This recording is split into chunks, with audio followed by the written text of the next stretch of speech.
عورتوں کے ذریعے سے مرد مسلمان ہوتے تھے۔ جب حضور صلی اللہ علیہ وسلم جب مکہ میں داخل ہوئے فاتحانہ، تو مکہ والے اسلام قبول کرنا شروع کیے، لیکن اکرمہ ابن ابو جہل، جو ابو جہل کا بیٹا تھا، اس نے کہا کہ ہم تو اسلام نہیں قبول کریں گے۔ وہ مکہ چھوڑ کر بھاگ گئے، لیکن ان کی بیوی مسلمان ہو گئی، ام حکیم رضی اللہ عنہ۔ ام حکیم رضی اللہ عنہ مسلمان ہوئی اور گئی حضور صلی اللہ علیہ وسلم کے پاس اور کہنے لگی یا رسول اللہ، آپ چاہتے ہیں ہم اکرمہ کو آپ کے پاس لے آئے؟ حضور نے کہا ہاں ضرور لے آؤ، تو لیکن آپ کو ان کو امان دینا پڑے گا۔ تو ہم نے دیا ان کو امان۔ پھر وہ گئی اپنے خاوند کی تلاش میں، تو دیکھی کہ وہ دریا پار ہونے والے ہیں اور کشتی میں بیٹھ چکے ہیں، اور اس وقت تھوڑا سا طوفان آیا تھا، تو جو ملا ہے وہ کہنے لگا سب لوگ کلمہ پڑھ لو۔ کہنے لگے ہم تو کلمہ سے بھاگ کر ادھر آئے۔ تو ان کی بیوی ان کو بلائی اور کہنے لگی حضور صلی اللہ علیہ وسلم نے آپ کو امن دیا ہے، آپ چلیے ہمارے ساتھ۔ تو وہ چلے گئے اپنی بیوی کے ساتھ مکہ واپس۔ حضور صلی اللہ علیہ وسلم نے ان کا اکرام کیا، ان کو دعوت دیا اور وہ مسلمان ہو گئے۔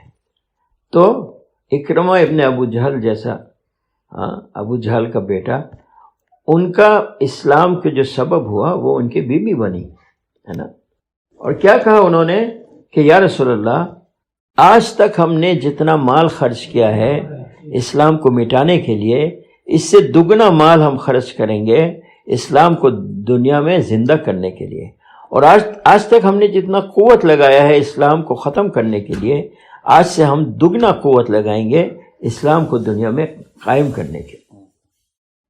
ایسے ہی ام سلیم، ان کے پاس ابو طلحہ آئے اور کہنے لگے ام سلیم ہم تم سے شادی کرنا چاہتے ہیں۔ ابو طلحہ مسلمان نہیں تھے، ام سلیم مسلمان تھی۔ کہنے لگی ارے ابو طلحہ تمہیں شرم نہیں آتی؟ تم درخت پوجا کرتے ہو، پتھر پوجا کرتے ہو، اور ہم اللہ کی عبادت کرتے ہیں، تم سے ہماری کیسی شادی ہو سکتی؟ ہاں اگر تم مسلمان ہو جاؤ اور کلمہ پڑھ لو تو ہمیں اور کوئی مہر کی ضرورت نہیں ہے، تمہارا کلمہ ہی ہمارا مہر ہوگا۔ تو ابو طلحہ نے کہا اچھا ہم سوچ کے بتاتے ہیں۔ چلے گئے، دوسرے دن آئے اور کہنے لگے ہم تیار ہیں کلمہ پڑھنے کے لیے، اور انہوں نے کلمہ پڑھ لیا۔ اب کلمہ پڑھ لیا تو اب مہر واجب ہو گیا۔ تو ام سلیم نے اپنے لڑکے کو بلایا، انس آؤ ہمارا اور ابو طلحہ کی شادی کرا دو۔ تو لڑکا نے اپنی ماں کی شادی کرا، وہ بیوہ تھی۔ تو کیسی حکمت والی تھی دیکھیے، ہاں ان کو مال، عورت تو مہر چاہتی ہیں، بھائی اتنا چاہیے اتنا چاہیے، پتہ نہیں سودان میں چاہتی ہیں یا نہیں، لیکن ہر جگہ ایسا ہے۔ لیکن وہ ایک کلمہ پہ راضی ہو گئے، کیوں کہ اس کے ذریعے سے اگر ایک آدمی مسلمان بن جائے تو یہ کتنا بڑا ہمارا کمائی ہوگا۔ بس میرے ماں اور بہنوں، یہ جو ذمہ داری تھی اور ذمہ داری کا احساس تھا پہلے مسلمانوں میں، آج افسوس کے بعد یہ نہیں ہے نا۔ دین مٹے یا نہ مٹے، کوئی نماز پڑھے یا نہ پڑھے، بچے سو رہے ہیں فجر کے وقت، باپ ماں کو فکر نہیں ہے، تو یہ ہے دین سے غفلت اور اپنی ذمہ داری سے غفلت، ہے نا۔ اللہ پاک مولانا الیاس صاحب رحمۃ اللہ کے قبر کو نور سے بھر دے۔ اتنا فکر کیا انہوں نے کہ امت کے اندر دوبارہ وہ کام زندہ ہو جو کام صحابہ کرتے تھے، اور جس کام کے ذریعے سے ہدایت عام ہو گیا تھا، وہ یہ دعوت والا کام ہے۔ تو میری ماں اور بہنوں، یہ ایک کام ہے جو انسان کو انسان بناتا ہے۔ یہ ایک ذمہ داری ہے، جو اس ذمہ داری کو پورا کرے گا یا کرے گی وہ دنیا میں بھی کامیاب ہوں گے، آخرت میں بھی کامیاب ہوں گے۔ جیسے صحابہ ہوئے، صحابہ پہاڑوں کے بیچ میں رہتے تھے، کوئی پہچانتا ہی نہیں تھا ان کو، اور آس پاس کی حکومتیں ان پہ حکومت کرنا بھی نہیں چاہتی تھی، ایسے لوگ تھے، ہے نا۔ لیکن حضور صلی اللہ علیہ وسلم ان میں پیدا ہوئے اور ان میں محنت کر کر جو سب سے کم قیمت کے لوگ تھے وہ سب سے قیمتی لوگ بنے. ہاں تو اگر ہم اس کام کو اپنی ذمہ داری سمجھیں اور اس کام کی جو تقاضے ہیں اس کو ہم اوڑھیں، ہے نا، دنیاوی تقاضوں کو بعد میں دیکھیں، تو پھر انشاءاللہ تعالی ہم بھی اللہ کی نصرت ہمیں ملے گی جیسے صحابہ کو ملا، ہے نا. جب مولانا الیاس نے شروع جماعت نکالا، انہوں نے مردوں کی جماعت چلنا شروع کی، ایک جگہ سے اور ایک جگہ، ایک شہر سے اور ایک شہر، تو کچھ مستورات مل کر مولانا الیاس کو خط لکھی کہ مرد اللہ کے راستے میں نکل رہے ہیں، ہم بھی نکلنا چاہتے ہیں. تو مولانا الیاس صاحب نے اس کو بہت پسند کیا. دیکھو کتنی اچھی جذبہ ہے عورتوں کی.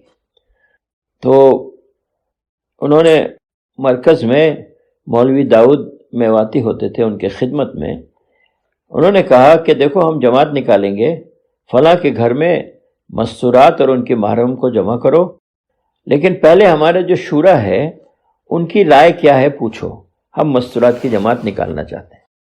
تو مولوی داؤد گئے، وہ یہ قصہ ہم نے ان سے سنا ہے. کہنے لگے کہ جو بھی تھے 3-4 سب نے کہا کہ نہیں، مستورات کو بالکل گھر سے نہیں نکالنا چاہیے، یہ بہت بڑا فتنہ ہوگا، ہماری بالکل رائے نہیں ہے. اس میں مولانا یوسف صاحب بھی تھے جو مولانا الیاس کے لڑکے تھے. تو مولانا الیاس نے کہا کہ تم جاؤ، میں آ رہا ہوں، ہدایت دوں گا میں جماعت کو. تو پہلے یوسف سے میں ذرا بات کروں. مولانا یوسف صاحب کے حجرے میں جا کر پوچھا کہ یوسف، تمہاری عورتیں گھر سے نہیں نکلتی، تمہارے عورتیں اپنی ماں کے گھر نہیں جاتی، تمہارے عورتیں پڑوس میں کوئی بیمار ہوتا ہے ان کو دیکھنے نہیں جاتی. تو مولانا یوسف صاحب چپ ہو گئے. مولانا الیاس نے جماعت کو ہدایت دے کر اللہ کے راستے میں نکال دیا. تو جب جماعت نکلی تو وہاں دلی میں بڑے جو مفتی صاحب تھے، ان کا نام تھا کفایت اللہ، وہ مولانا الیاس کو بہت پسند کرتے تھے اور ان کی شفقت کرتے تھے. لیکن ان کو جب یہ خبر ملی کہ مولانا نے عورتوں کی جماعت نکالا ہے تو وہ پریشان ہو گئے. کہنے لگے علماء ابھی مردوں کے نکلنے پر ان کو انشرح نہیں ہوا ہے اور الیاس نے عورتوں کو بھی نکال دیا، وہ کیا کیا؟ یہ خبر جب مولانا الیاس تک پہنچی، وہ سیدھا مفتی صاحب کے گھر پہنچ گئے اور کہنے لگے مفتی صاحب ہم نے جماعت نکالی ہے لیکن کچھ شرائط کے ساتھ نکالی، آپ سنیے تو صحیح. بولے ہاں بتاؤ کیا شرط ہے؟ پہلی شرط یہ ہے کہ مستورات اکیلے نہیں نکلتی ہیں، اپنی محرم کے ساتھ نکلتی ہیں. دوسری شرط یہ ہے کہ وہ کامل حجاب کے ساتھ نکلتی ہیں. تیسری شرط یہ ہے کہ جس مکان میں، جس گھر میں مستورات ٹھہرتی ہیں اس مکان میں کوئی بالغ مرد نہیں ٹھہر سکتا. چوتھی شرط یہ ہے کہ مستورات گشت نہیں کرتی ہیں محلے میں، وہ تو اس مکان میں رہتی ہیں، ان کے مرد گشت کرتے ہیں، مردوں کو مسجد میں جوڑتے ہیں اور ان کو خبر دیتے ہیں کہ فلاں کے گھر میں ہماری عورتیں ہیں، آپ اپنی عورتوں کو وہاں بھیجیں. اور پانچواں، مرد جیسا لمبا چوڑا بیان مستورات نہیں کرتی، بلکہ وہ آپس میں تعلیم کرتی ہیں، آپس میں مذاکرہ کرتی ہیں، دعوت کی اہمیت ایک دوسرے کو سمجھانے کی کوشش کرتی ہیں. تو مولانا مفتی کفایت اللہ صاحب نے کہا کہ اگر ان شرائط کے ساتھ آپ نے جماعت نکالی ہے تو ہمیں کوئی اشکال نہیں ہے، آپ جماعت نکالتے رہیے. تو اس دن سے جماعتیں نکلی. تو میرے ماں اور بہنوں، یہ کام ساری دنیا میں چل رہا ہے، مرد بھی نکل رہے ہیں، عورتیں بھی نکل رہی ہیں. یہ نکلنا اس لیے ضروری ہے کہ آج ہمارا ماحول بگڑا ہوا ہے، چاہے گھر کا ماحول بتائیے یا مسجد کا ماحول یا بازار کا ماحول. مسجد تو خالی پڑی ہے اور گھروں میں شیطان اپنا تعلیم دے رہا ہے. ہاں، کتنا گھر ہے اس علاقے میں اور کتنے گھروں میں اللہ اور اللہ رسول کی باتیں ہوتی ہے نا. تو 24 گھنٹہ اگر مرد عورت بچے صرف دنیا کا فکر کریں، دنیا کی دعوت دیں، دنیا کی محبت دل میں بیٹھائیں، تو وہ دین پہ کب آئیں گے، کیسے آئیں گے؟ ہاں، اس لیے میرے مور بہنوں، اللہ کے راستے میں نکلنا یہ بہت ضروری ہے۔ ابھی ہم نے سنا کہ ماشاءاللہ یہاں تو بہت عورتیں ہیں، لیکن صرف 4 مستورات نے چلہ دیا ہے، اور 3 مستورات نے صرف 10 دن لگائی ہیں، اور 30 مستورات نے 3 دن لگائی ہے۔ یہ تو بہت تھوڑا ہے۔ ہاں، ہم چاہتے ہیں ہر گھر کی عورت ہے نا، گھر میں تعلیم کا اہتمام کرے اور ہفتہ وار تعلیم میں جائے، اور تیسرے مہینے میں اپنے مستورات کے اپنے مردوں کے ساتھ اللہ کے راستے میں نکلے، ہے نا۔ جب تین دفعہ 3 دن کوئی لگائے، اس کے بعد وہ 10 یا 15 دن کے لیے نکلے، اور 10 یا 15 دن لگائے، اس کے بعد وہ چلے کے لیے نکلے، اور چلہ جب لگائے اس کے بعد وہ خارج البلاد کے لیے نکلے۔ یہ ترتیب ہے ہمارے مستورات کے لیے، اور پورا سال میں ایک دفعہ 10 دن لگائے، تو پھر کیا ہوگا؟ ہمارا ذہن صحیح رہے گا اور ہماری ایمان کی ترقی ہوگی، ہے نا۔ ورنہ انسان گناہ کے طرف جاتا ہے، فضول کے طرف جاتا ہے نا، اپنے نفس اس پہ قابو پا لیتا ہے جب ایمان کمزور ہو جاتی ہے۔ اس لیے بہت ضروری ہے کہ ہم ایمان کی محنت کریں، ایمان کی دعوت دیں۔ اللہ سے ہوتا ہے، چیزوں سے نہیں ہوتا، اس کی دعوت دیں۔ اللہ بڑا ہے، اللہ کے حکموں پہ چلیں گے تو ہم کامیاب ہوں گے، اور اللہ کے حکموں پہ نہیں چلیں گے تو ہم ناکام ہوں گے۔ اس کی ورد ہونی چاہیے، بچے کے منہ میں یہ بات ہونی چاہیے۔ یہ کب ہوگا؟ جب گھر کے مرد اور عورت مل کر اس کی فکر کریں گے اور گھر میں دینی ماحول بنائیں گے۔ تو میرے ماں اور بھائیوں، جہاں یہ کام شروع ہوا وہاں لوگ دین میں آنا شروع ہوئے، اور کبھی چھوٹے چھوٹے بچے بھی اس کے سبب بنے۔ امریکہ میں ایک بچہ مسلمان، کلاس میں اس کی جو ٹیچر تھی وہ سب سے پوچھی کہ تم لوگ کون کیا بننا چاہتے ہو؟ تو کسی نے لکھا کہ ہم ڈاکٹر بننا چاہتے ہیں، کسی نے لکھا ہم انجینئر بننا چاہتے ہیں، کسی نے لکھا کہ ہم بڑے تاجر بننا چاہتے ہیں، کسی نے لکھا ہم طیار بننا چاہتے ہیں۔ وہ بچہ نے سب سے آخر میں کاغذ دیا اور اس میں لکھا ہم صحابہ بننا چاہتے ہیں۔ تو ٹیچر نے کہا یہ صحابہ کیا چیز ہے؟ ہم صحابی بننا چاہتے ہیں۔ وہی صحابی کیا چیز ہے؟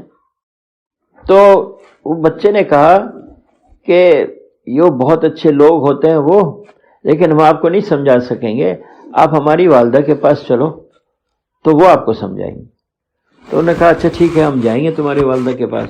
تو 1-2 دن بعد وہ بچے کو لے کر اسکول کے بعد اس کی والدہ کے پاس پہنچی۔ والدہ نے ان کا اکرام کیا اور ان کو دعوت دی اور ان کو اسلام سمجھایا، تو وہ عورت مسلمان ہو گئی۔ ہاں، وہ عورت مسلمان ہو گئی۔ اور ایک امریکن نئے مسلمان مرد اور عورت یہ انگلینڈ میں وقت لگانے گئے تھے، واپس جب آئے ایئرپورٹ میں تو وہ ماشاءاللہ سنت کے مطابق پگڑی پہنے ہوئے، ہاتھ میں تسبیح، اور عورت پوری ڈھکی ہوئی۔ تو ایئرپورٹ والوں نے پوچھا بھائی تم تو سمجھے، تمہیں تو میں دیکھ رہا ہوں، لیکن یہ کون ہے، یہ کیا ہے؟ یہ ہماری بیوی ہے۔ تو بولے بیوی ہے تو ہمیں دیکھنے دو، ہم پاسپورٹ سے چہرہ ملائیں گے۔ تو بولے نہیں، چہرہ تو غیر محرم نہیں دیکھ سکتا عورتوں کا، اسلام میں اس کی اجازت نہیں ہے۔ تو بولے پھر کیسے ہم چیک کریں گے؟ بھائی تم عورت کو لاؤ۔ تو ایک کمرے میں ایک عورت ان کو لے گئی، انہوں نے اپنا پاسپورٹ دکھایا اور نقاب اٹھایا، اور پھر بولا ملتا ہے؟ بولا ہاں ملتا ہے، چھوڑ دیا۔ بولے تم یہاں کیوں پردہ کر رہی ہو؟ یہاں تو مرد نہیں آ رہے ہیں۔ بولے ہمیں ڈر لگتا ہے تم بے پردگی سے ساری دنیا گھومتی ہو، اس کا اثر کہیں ہمیں نہ آ جائے، اس لیے ہم تم سے بھی پردہ کرنا چاہتے ہیں۔ ایسی ہی اور ایک نئی امریکن مسلمہ تھی، ان کا جو بچہ تھا 10 سال کا، اس کو وہ ہر وقت تھوپ پہناتی تھی، پگڑی پہناتی تھی، اور دوسری کوئی لباس نہیں پہناتی تھی۔ تو ان کے آس پاس رہنے والی ہندوستانی، پاکستانی اور بھی مسلمان عورتیں ان کو کہا کہ تم یہ بچے کو صرف یہی کپڑے پہناتے ہو، تو یہ جو عام کپڑا ہے پینٹ شرٹ یہ کیوں نہیں پہناتی؟ تو اس عورت نے کہا کہ اسلام کے دشمنوں کا کپڑا ہم اپنے بچوں کو پہنائیں گے، یہ کبھی نہیں ہو سکتا۔ تو میرے ماں اور بہنوں، دین کی سمجھ آتی ہے جب ہم دین کے لیے محنت کریں گے. ڈاکٹر کو سمجھ آتا ہے ڈاکٹری جب وہ ڈاکٹری لائن میں محنت کرتا ہے، اور انجینئر کو انجینئرنگ سمجھ میں آتی ہے جب وہ انجینئرنگ کے ماحول میں جا کے انجینئرنگ کالج میں پڑھتا ہے.